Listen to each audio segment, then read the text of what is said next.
Você está ouvindo Dois Nerds e uma Bíblia, seu podcast de teologia e cultura pop.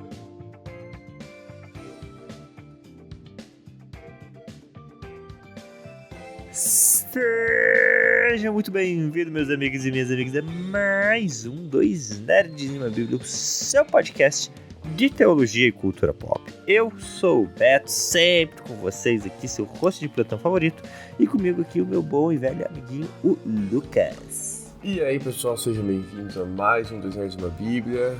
Olá, meu amiguinho, muito bom estar com você aqui mais uma manhã de nerdices e teologia.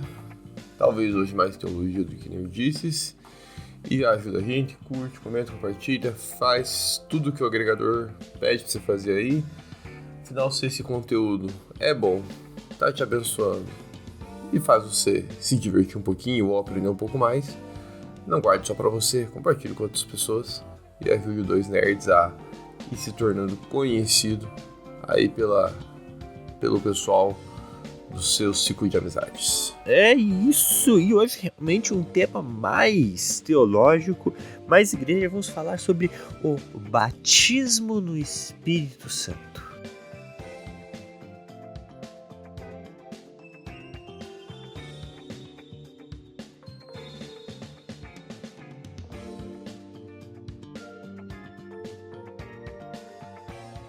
Esse é um tema que as pessoas geralmente fogem, né? Ainda mais no mundo de hoje, um mundo um pouco mais chato, em que a gente não pode ter opiniões divergentes, que é um grande problema. Mas é um assunto que entrou muito em pauta, em especial com o advento do pentecostalismo, em entender o que seria de fato o batismo do Espírito Santo ou a plenitude do Espírito Santo. Entender e conceituar essas duas coisas tem sido um grande desafio, tem sido motivo de grandes discussões.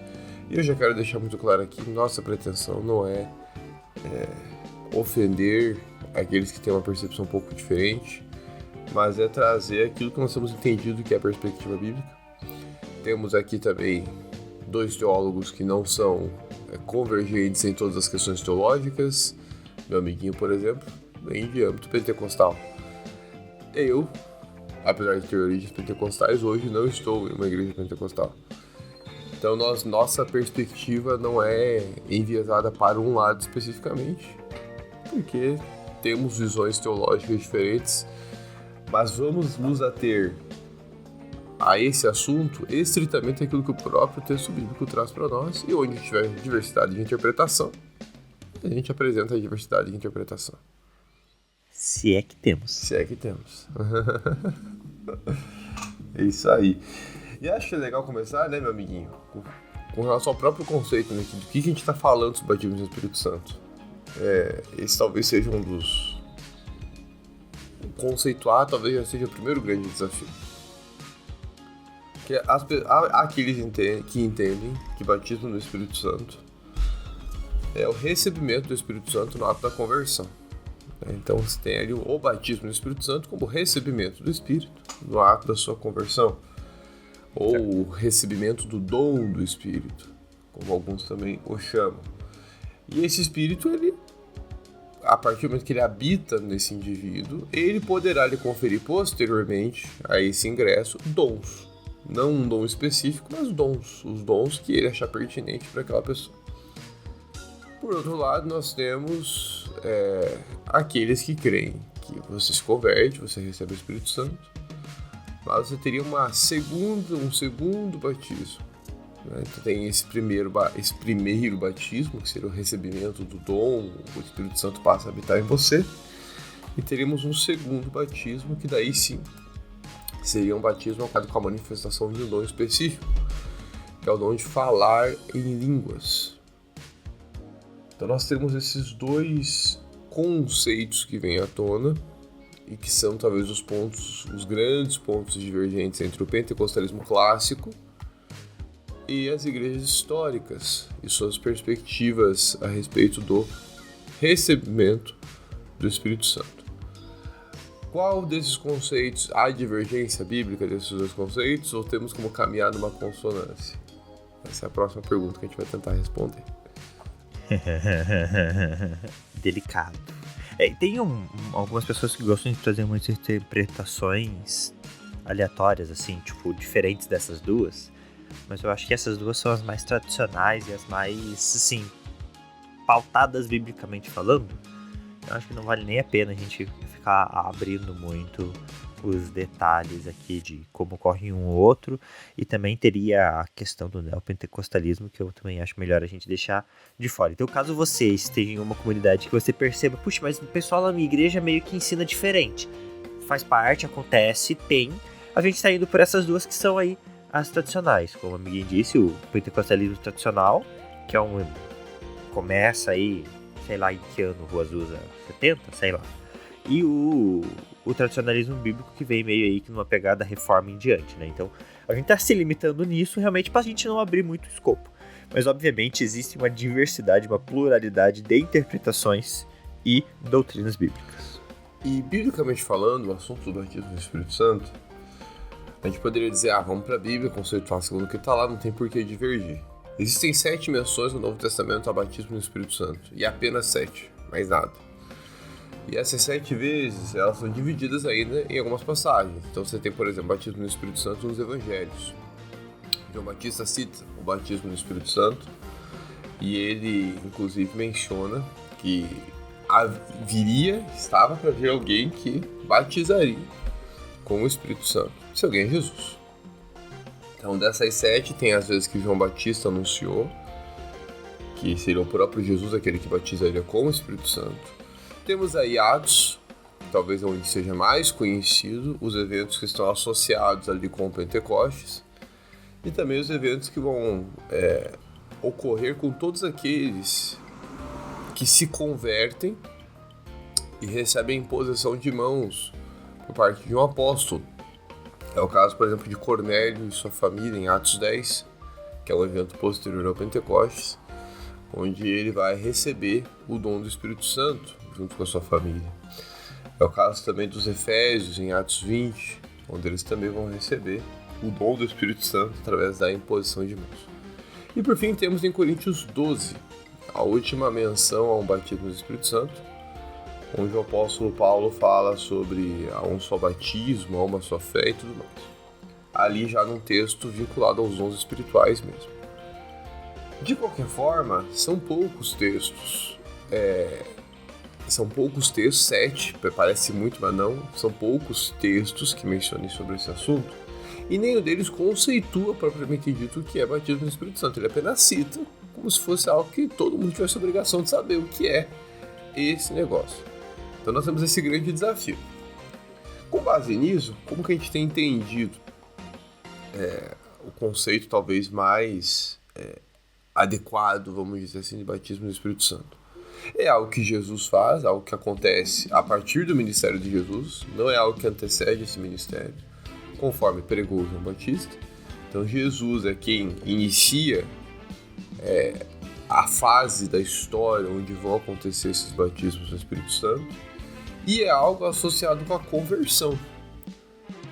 Porque lá em Atos dos Apóstolos, o batismo acompanha conversões, acompanha reconhecimentos genuínos de Cristo como Senhor e Salvador da vida das pessoas, o verdadeiro arrependimento e tudo mais.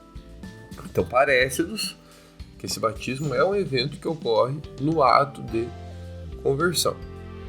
Agora, a grande discussão que fica esse recebimento, ele ocorre com a manifestação de um dom específico, que é o dom de falar em línguas, ou ele é o recebimento do Espírito Santo simplesmente, e o Espírito Santo posteriormente poderá dar a essa pessoa os dons que ele achar pertinente àquela pessoa.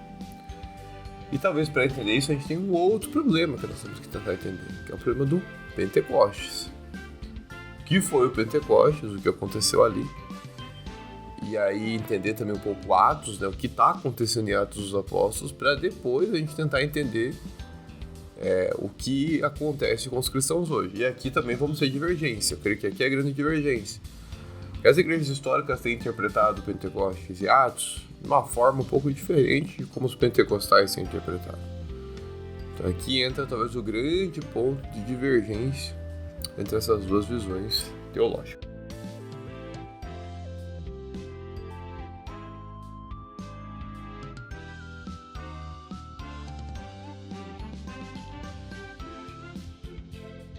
O Pentecostes, ele é um evento de grande manifestação do Espírito Santo.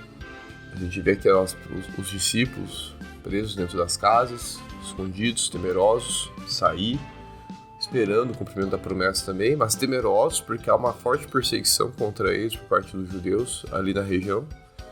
Mas quando o Espírito Santo vem, o medo vai embora. Aqueles homens que até aquele momento estavam trancados dentro das casas, começam a pregar com uma autoridade que até aquele momento eles não tinham pregado. É dito que eles começam a falar línguas que não eram conhecidas deles, mas eram conhecidas do público que estava ali com eles, línguas que eram acessíveis àquelas pessoas. É interessante vermos esse fenômeno das línguas porque, como é festa de Pentecostes, festa da colheita, há muitos judeus da diáspora que estão ali que não falam o aramaico. E os apóstolos, eles começam a falar nas línguas originais daquelas pessoas, para que eles entendessem a pregação que está sendo realizada. Atos, então, é um momento de grande ação do Espírito Santo. É um grande momento de derramamento do poder do Espírito Santo.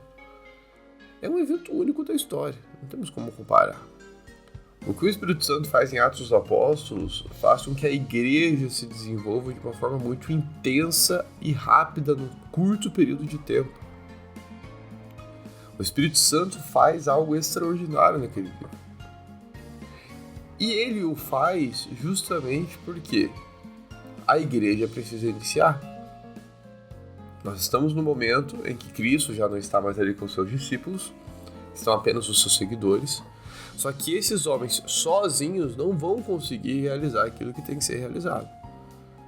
Esses homens são falhos, são pecadores, são limitados. Eles não vão conseguir só com o que eles ouviram a respeito de Jesus, por mais que, e eu acredito nisso, eles fossem já convertidos e já crescem em Jesus Cristo. Mas sozinhos eles não vão conseguir dar conta do trabalho de desenvolver uma igreja. Aí vem o Espírito Santo e capacita eles para isso de uma forma sobrenatural mesmo. É um milagre que acontece em Atos dos Apóstolos. Isso um elemento que Jesus já havia avisado, né? Ó, eu vou deixar o Consolador, ele vai estar com vocês, os dons serão uma confirmação do ministério de vocês. Então Jesus já tinha preparado para eles isso. Olha, essas coisas que eu tenho feito, esses milagres que eu tenho feito, essas maravilhas que eu faço, vocês também vão conseguir fazer, mas vocês precisam que o Espírito Santo esteja com vocês. Jesus foi avisando de pouquinho em pouquinho, então havia também uma expectativa de que algo nesse sentido aconteceria, até por isso que eles ficaram ali em Jerusalém, né? Orando e tudo mais. Então havia essa expectativa, essa necessidade, porque realmente o ser humano sozinho não daria conta, né? Então Jesus já deixa tudo encaminhado, ó, vai rolar. Isso aí. Só que Pentecostes acaba. E tem que acabar mesmo. Porque é um evento específico da história onde houve esse derramar do Espírito com esse propósito. Quando a igreja se desenvolve e a igreja começa a caminhar, não é que não temos mais o Espírito Santo, mas o Espírito Santo passa a agir agora na realidade da igreja. Não há mais, conforme o cânon vai sendo definido, conforme a igreja vai se desenvolvendo, o Espírito Santo começa a atuar no mundo através cada vez mais forte da sua igreja e da própria palavra de Deus que foi revelada, agora está canonizada, está sendo disseminada. Ele tem outros meios agora de manifestar a presença de Deus e o poder de Deus que não seja apenas atos sobrenaturais. Veja, quando eu falo isso, não quero dizer que o Espírito Santo não faça milagres e coisas sobrenaturais hoje. O que eu estou dizendo é que esse ápice de poder que acontece no Pentecostes, talvez a ação do Espírito naquele formato não era a regra geral, não é o ponto principal do texto. O ponto principal do texto é: sem o Espírito, não temos como nos desenvolver como povo de Deus, como cristãos, como igreja. Então, mesmo hoje, dependemos do Espírito Santo para sermos bem-sucedidos em tudo aquilo que fazemos. Agora, como ele vai, quais instrumentos e quais meios ele vai utilizar para que nós sejamos bem-sucedidos no propósito do Senhor, não são talvez os mesmos que ele utilizou em Atos. Talvez sejam outros meios por conta do atual tempo em que vivemos. Essa tem sido a interpretação histórica mais clássica e mais tradicional a respeito do texto.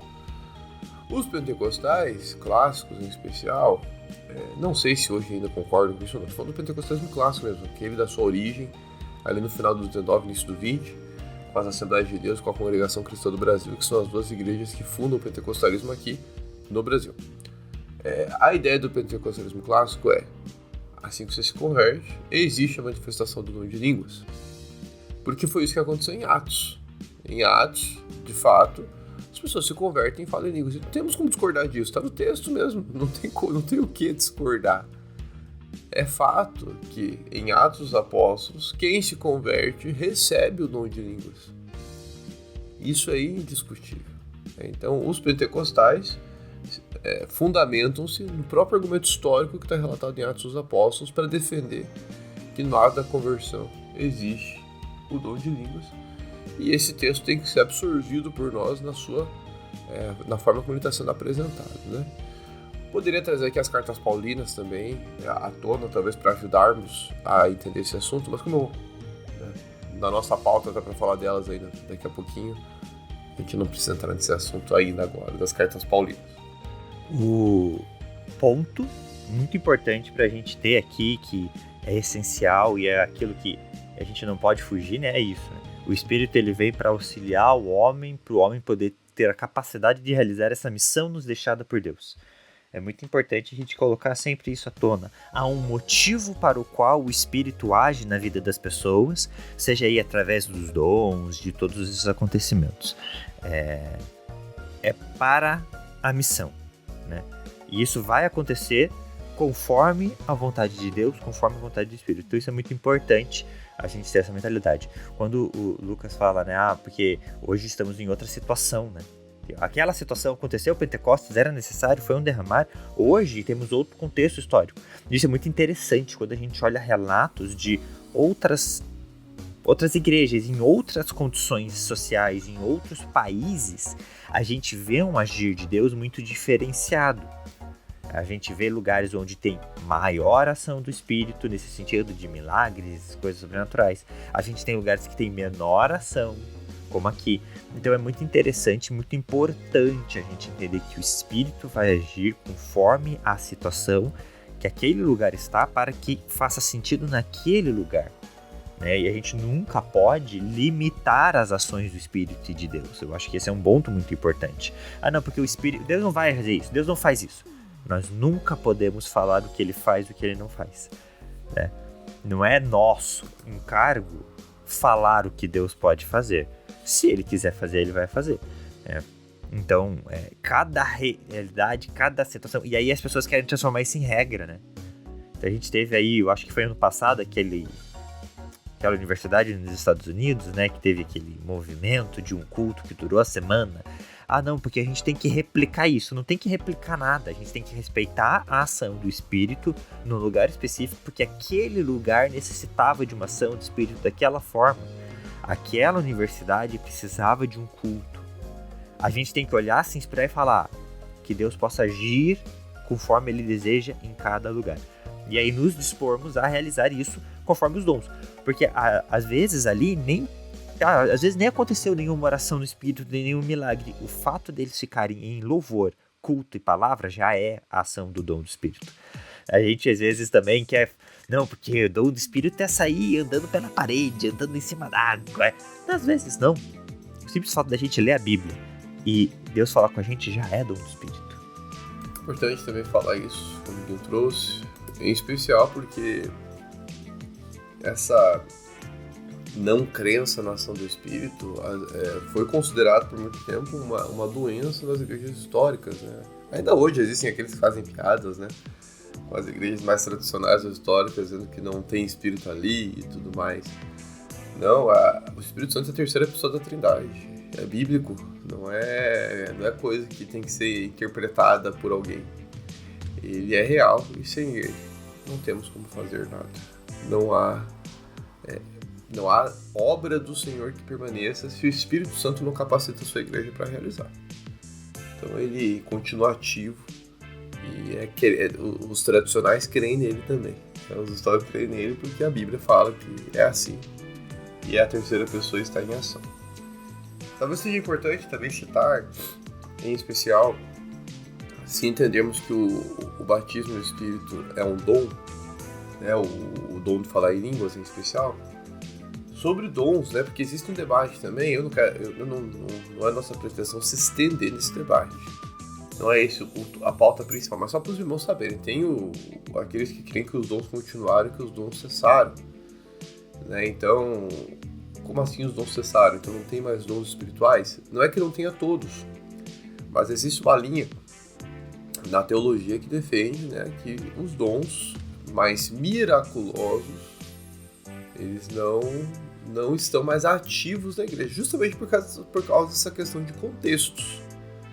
Então, por exemplo, o dom de apóstolo, que é colocado como um dos dons, né? O apostolado é colocado como um dom espiritual, se eu não me engano, em Efésios. Então, o apóstolo Paulo usa esse dom.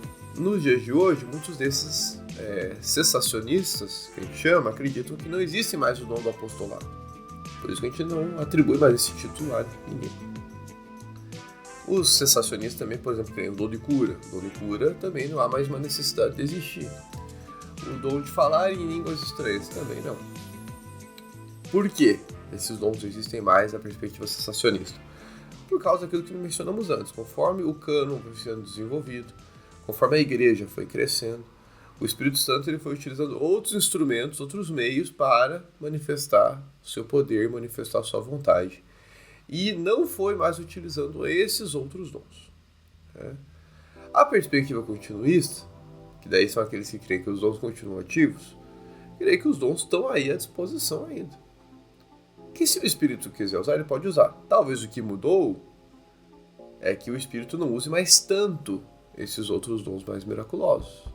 Não é toda hora que a gente está vendo cura acontecendo a todo instante nas nossas igrejas, de forma sobrenatural. Não é toda hora que a gente está vendo, falando em igrejas históricas, né, o dom de língua sendo falado em público. Isso não quer dizer que não haja pessoas que falem em línguas dentro dessas igrejas. Esse é o dom continuista, a perspectiva continuista. Os dons continuam ativos, mas não necessariamente na mesma dimensão temporal, proporção temporal que antes. Eu, particularmente, sou continuista. Creio que os dons continuam ativos. Então, e sei que meu amiguinho também crê que os dons continuam ativos. Então, a nossa perspectiva vai seguir nessa linha continuista. A gente não vai para a linha cessacionista. Então, quem não gostar de falas continuistas, é assim que seguiremos agora o podcast. Cremos que os dons continuam ativos. E talvez seja pertinente parar e pensarmos qual é a função desses dons para a igreja. Se esses dons eles continuam ativos, para que eles servem? Para isso a gente tem que ir para as cartas paulinas. Paulo, em 1 Coríntios 12 ao 14, vai nos dar uma aula sobre dons espirituais. E eu acho que é o texto que, a respeito desse assunto, é o texto de mais referência e aplicabilidade para a igreja quando se fala de dons espirituais. Paulo fala com muita propriedade tudo que a gente precisa saber de dons espirituais, tudo que a gente precisa saber. E Paulo deixa muito claro ali, e também em Efésios 2, que os dons eles têm uma finalidade, que é a edificação da igreja. Então os dons é o instrumento, é o meio que Deus tem dado, através do poder do Espírito Santo, para edificar a sua igreja. Dom não edifica ego de crente. Dom não edifica ego de falso crente. Não é essa a função do dom. O dom é para edificar a igreja do Senhor Jesus Cristo. É muito importante a gente lembrar que todo o ministério de Jesus foi pautado no próximo, né? Toda a entrega, o serviço, todas as instruções de Jesus para com a liderança sempre é para com o próximo. Não faz o menor sentido os dons que vêm de Deus serem para edificação própria. Então isso aí é um ponto primordial, assim. Pessoa que está caminhando, trilhando um caminho com Deus e pensa nos dons. Se você quer dom pra aparecer, porque você acha legal o pastor que vai lá na frente e ora por cura, ou você acha legal a pessoa que vai lá e começa a soltar profecia, seja qual seja o contexto, se você quer estar lá no lugar dele pra aparecer igual ele tá aparecendo, cara, não é, esse aí é o Simão Mágico, não é assim que funciona. É sempre pensando no bem do próximo, é sempre naquele pensamento, como eu, mero pecador, vagabundo do jeito que sou, posso abençoar o próximo. E sempre que a gente se volta pro eu, a gente entra num grande problema. Paulo vai citar isso, inclusive, na própria carta de Coríntios, ele diz: o dom de línguas, por exemplo, ele pode ser para edificação individual. Quando? Quando não tiver intérprete. O próprio Paulo ensina, então, vocês vão receber, isso acho que está no 14 de Coríntios, vocês vão receber, ou às vezes, vão falar em línguas, num contexto de culto. Mas o espírito não é um espírito de confusão. Se não há um intérprete para interpretar essa língua, você vai falar para si mesmo. Você vai falar, é para você, a edificação é só sua. É o único dom que Paulo dá uma exceção. Se você falar em línguas, você não vai, e não há um intérprete. Você vai falar para si mesmo. Porque daí a edificação é só sua. Porque se você falar em público, aí convenhamos, gente, é um grande problema do dom de línguas, quando não há essa ordem. Porque o dom de línguas falado sem intérprete, ele pode, para o cristão, não gerar edificação nenhuma. Que não faz sentido, convenhamos, não faz sentido. Edificação é um processo de crescimento intelectual também. Como que alguém cresce intelectualmente ouvindo algo que ele não entende? Não faz sentido. Tá? Então, o não crente, o crente não é edificado, e o não crente corre o risco de sofrer um escândalo, ficar escandalizado. Exatamente. O que tá acontecendo esse bando de louco aí? Exato. Vira uma insanidade o negócio. Então, assim, Paulo orienta no capítulo 14 que se não há intérprete, fale para si. Agora, se há intérprete, também não é porque há intérprete que o culto vai ser só falando em línguas. Duas pessoas falando. Por quê? O foco não é o falar em línguas, o foco é o que ele chama de profecia no capítulo 14, que hoje nós interpretamos como sendo a pregação. O foco não é o dom de línguas, o foco é a pregação. Então tem gente para falar, ótimo, 2 pessoas. E aí o espírito não é espírito de confusão. A igreja tem que estar atenta àquilo que o espírito está sinalizando para a comunidade, e essa comunidade submissa a esse espírito fala aquilo com a ordem que precisa ser falado, né? Baseado nessa perspectiva, meu amiguinho, que Paulo apresenta dos dons do Espírito Santo, e eu particularmente caminho na linha que de fato o dom de falar em línguas não é um dom dado a todos os cristãos, é um dom dado a alguns. Algumas pessoas vão ter este dom, e é um dom que tem orientações a serem seguidas. E, portanto, não é uma... E eu acho que de todos os dons, ele é o que mais tem orientação. Com certeza. O resto a gente se fala, é cura, é isso, é aquilo, profecia, nananã, milagre, fé. A própria fé é um dom, né? Esse é o único que tem ali, ó. Esse daqui, se não for assim, que não seja feito, ele é pra isso, ele é pra aquilo. Ele é o único que tem orientação. Acho que Paulo já tava prevendo. Paulo já tava vivendo isso. Com certeza já tava rolando. A igreja de Coríntios era uma igreja extremamente trabalhosa, vou colocar dessa forma. Pois é.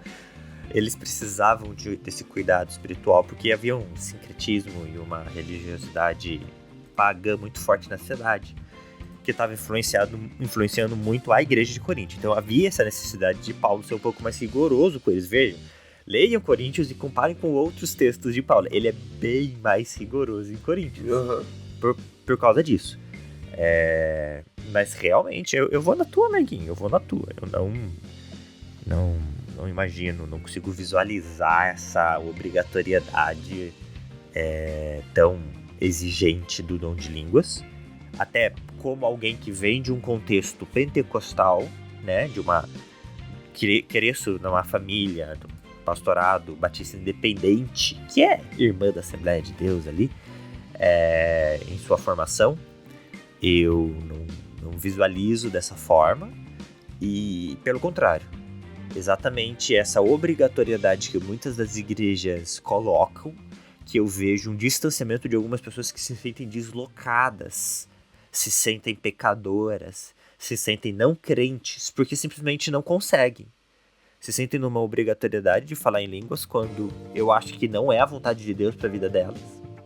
Se sentem mal, deslocadas e até saem da igreja porque não se sentem parte, porque, putz, eu não falo em línguas.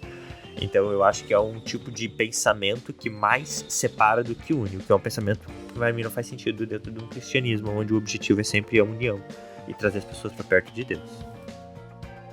Eu fui um dos que nunca falei em línguas e vim de contexto pentecostal. Era uma das minhas grandes crises, né? Justamente porque a gente... de novo, gente, eu não sei se está assim hoje no pentecostalismo, né? Eu tô falando muito do lugar de origem de onde eu vim e falando da perspectiva clássica. Talvez as igrejas já tenham tido outras concepções. Aí eu não sei, foge ao meu escopo, a forma de interpretar o dom de línguas foi modificada. O fato é que nessa visão de que as pessoas têm que ter, e aí quem não tem, você cria uma divisão, que é o problema de Corinto, né? A igreja de Corinto passou uma igreja dividida em muitas facções, e eu creio que é isso que acontece em muitas igrejas quando você tem aqueles que falam em línguas, pentecostais, né? Que falam em línguas que não falam. E aí há um grande risco daquele que não fala criar um terceiro grupo, o grupo dos que não têm o dom, mas fingem que tem. Também. Que é o terceiro grupo. Porque pra não se deslocar, não é difícil. Pra não ficar deslocado. Não é difícil, ninguém tá entendendo o que você tá falando. A não ser, claro, que tem ali com o discernimento do espírito, que daí começa... Mas também não são poucos. A pessoa, pra ter o dom de discernimento do espírito, tem que ser bem inteligente, tá? Sim. Não, e bem sábia pra conseguir se posicionar e tudo isso. Exatamente. Mas enfim... Que veja só, é outro dom. Que coisa, discernimento do espírito. Uhum. Outro dom. Outro dom. Mas, gente, então realmente essa interpretação do batismo como acompanha da conversão é bastante perigoso. Eu creio que o que a Bíblia ensina nessa linha, né, é que todos nós recebemos o Espírito Santo, sim. Todos somos batizados no Espírito no ato da nossa conversão, sendo que esse batismo é a vinda do Espírito Santo ao nosso coração, realizando a obra de transformação, iniciando a obra de santificação e nos dando os dons que Ele achar que são pertinentes para personalidade de cada um de nós edificar a sua igreja. Talvez para alguns ele vai dar sabedoria, para alguns ele vai dar o conhecimento, para alguns ele vai dar o aconselhamento, a hospitalidade, a cura, a falar em línguas, a interpretação de línguas, eu não sei. Aí quem vai decidir isso é ele, porque Paulo ensina em Coríntios 12 que quem administra os dons é o Espírito Santo. Não é a pessoa, é o Espírito Santo. Ele decide a quem ele vai dar, ele decide quando ele vai retirar dessa pessoa. É ele quem decide, não somos nós. Ah, mas eu queria ter tal dom. Sinto muito, não é você que decide e não vai ser por causa de você que o dom vai ser dado. Quem decide de fato isso é o Espírito Santo. Ele é o chefão dos dons. Ele que manda nesse negócio, né? Mas eu creio que é algo que a gente não pode perder de vista, caminhando para um fechamento já, né, meu amiguinho? É o que Paulo ensina em Coríntios 13. Que é o ponto, cara, vou falar o mais importante, mas é um ponto primordial, é o ponto mais importante de toda a vivência cristã. Sim. É primordial no agir do Espírito, mas ele é fundamental em toda a vivência cristã. Que é o amor, né, gente? Meu amiguinho já falou um pouco sobre isso aí, falando da unidade, né? A igreja de Corinto era uma igreja que estava dividida mesmo. Nada faz sentido sem o amor.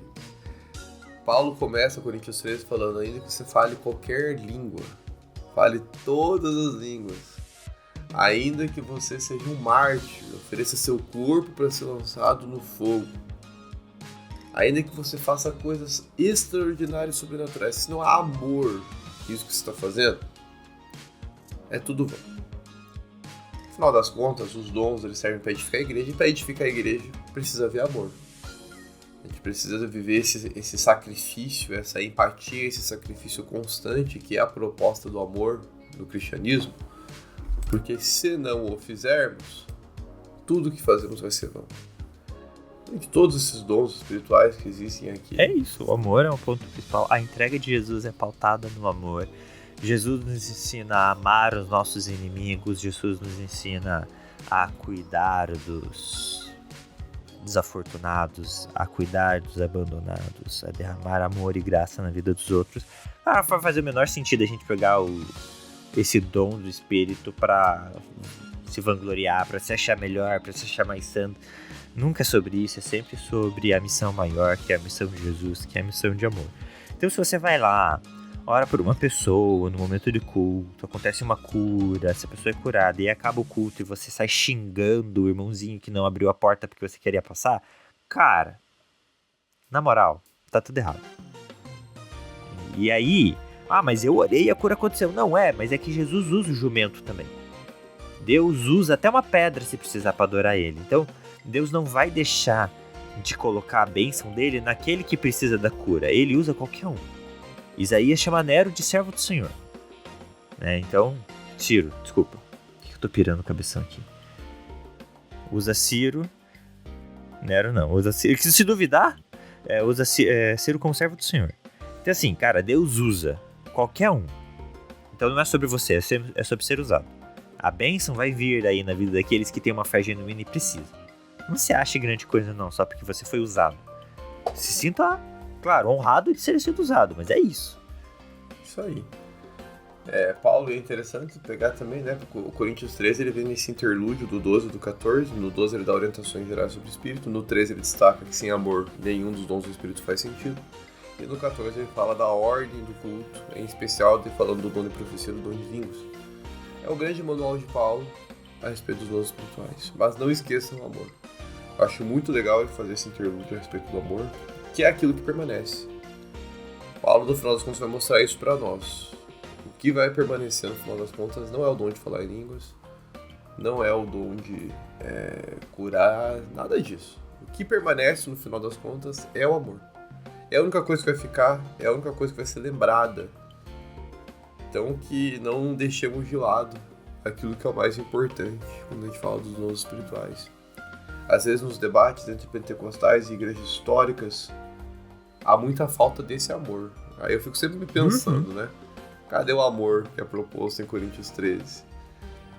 Temos divergências, temos às vezes opiniões bem distintas, mas em tudo isso tem que prevalecer o amor respeitoso, o amor educado, o amor dialogado.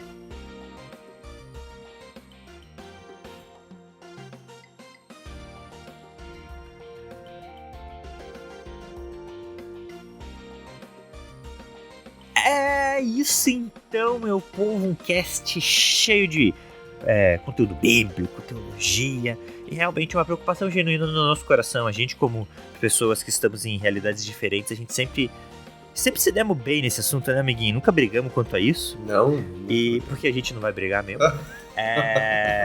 Eu acho muito engraçado as pessoas que brigam por questões teológicas como se elas precisassem vencer ou defender alguma coisa, assim, não faz o menor sentido. A gente já falou aqui sobre apologética, nem Deus precisa ser defendido, imagina que eu vou precisar defender um posicionamento meu.